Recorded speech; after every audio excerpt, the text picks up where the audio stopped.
নমস্কার বন্ধুরা, আপনাদের স্বাগত জানাই মধুর ঘরোয়া রান্নায়। কিভাবে প্রেসার কুকার ছাড়াই খুব সহজেই মটন কষা বানিয়ে নেবেন জেনে নিতে ভিডিওটি প্রথম থেকে শেষ পর্যন্ত দেখার অনুরোধ রইল। খাসির মাংসটা উষ্ণ গরম জল দিয়ে ধুয়ে নিয়েছি আর জল ঝরিয়ে নিয়েছি। এবার এর মধ্যে দেব টক দই 2 চামচ,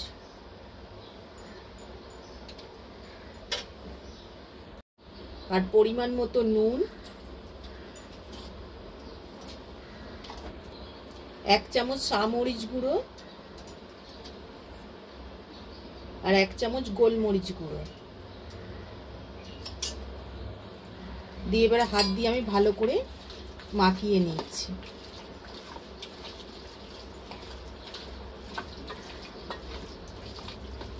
এইভাবে প্রায় আধ ঘন্টা রেখে দেব।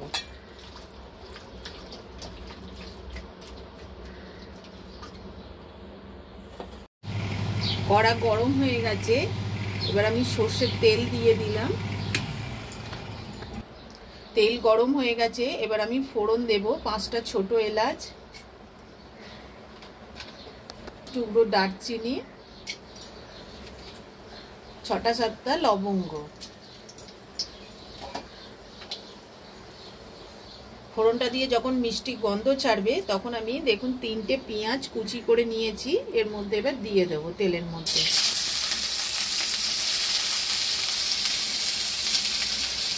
পেঁয়াজটা এবার লাল করে ভেজে নেব।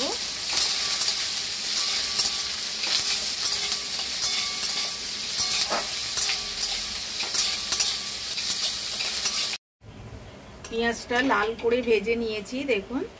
এবার গ্যাসটা একদম কমিয়ে দিয়েছি। এবার এর মধ্যে দেব 4 চামচ আদা রসুন বাটা,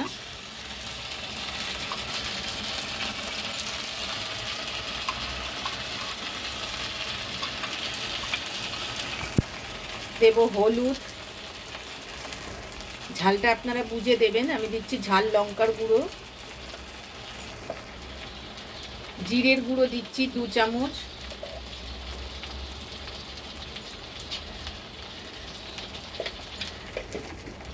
আর কালারের জন্য দিচ্ছি কাশ্মীরি লঙ্কার গুঁড়ো।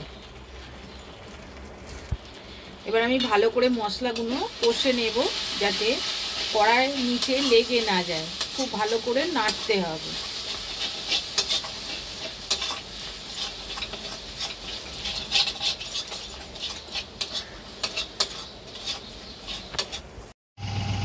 মশলা দিয়ে যখন তেল ছেড়ে দেবে তখন এর মধ্যে দিয়ে দেবো 1 চামচ চিনি। চিনিটা দিলে আরো লালচে কালারটা আসবে।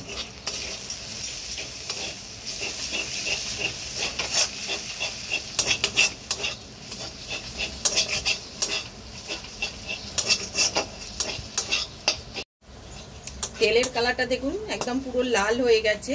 এইবার আমি এর মধ্যে মাংসটা দিয়ে দেব।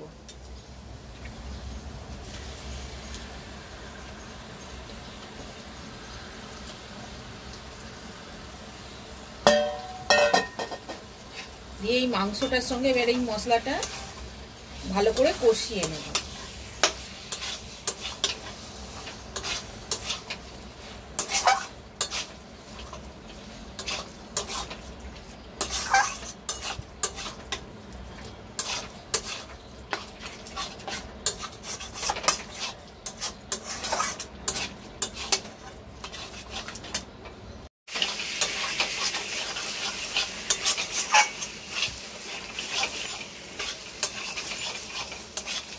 মাংসটা এবার আমি ভালো করে কষে নেব।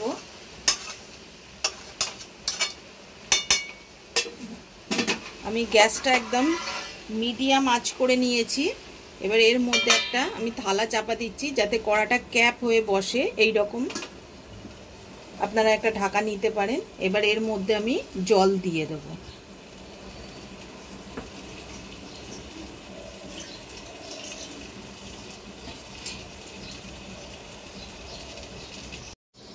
দু মিনিট পর দেখুন ওপরের জলটা গরম হয়ে গেছে। আমি এবার ঢাকাটা খুলছি। দেখুন মাংস দিয়ে তেলও বেরিয়েছে আর থালার তলা দিয়ে বাষ্প আকারে জলটাও পড়েছে, তাহলে আর মাংসটা লেগে যাবে না।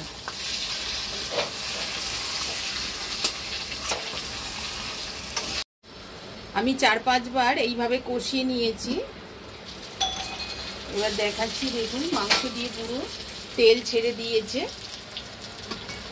আর মাংস পুরোপুরি কষানো হয়ে গেছে।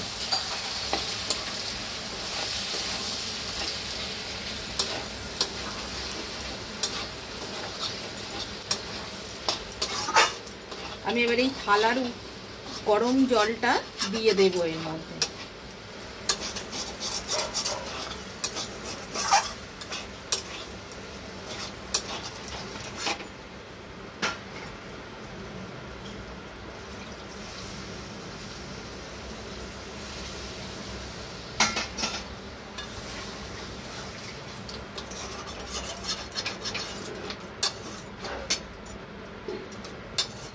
কালারটা দেখুন কত সুন্দর এসছে।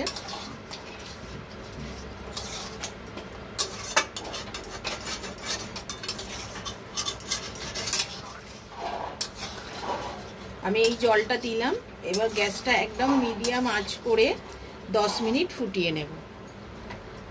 বা আপনারা এই অবস্থায় প্রেসার কুকার দিয়ে সিদ্ধ করে নিতে পারেন, তবে কড়ার স্বাদটা বেশি ভালো আসে।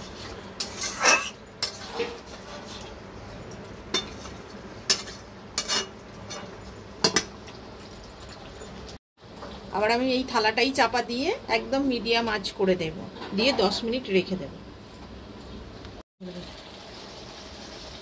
মাংসটা আমার পুরো রেডি হয়ে গেছে, এবার আমি গ্যাসটা বন্ধ করে দেব। আমি যেভাবে বানালাম অবশ্যই একবার বাড়িতে এইভাবে বানিয়ে দেখবেন, কেমন লাগলো কমেন্টস করে জানাবেন। আরও নিত্য নতুন রেসিপি দেখতে আমার চ্যানেলটিকে সাবস্ক্রাইব করার অনুরোধ রইল।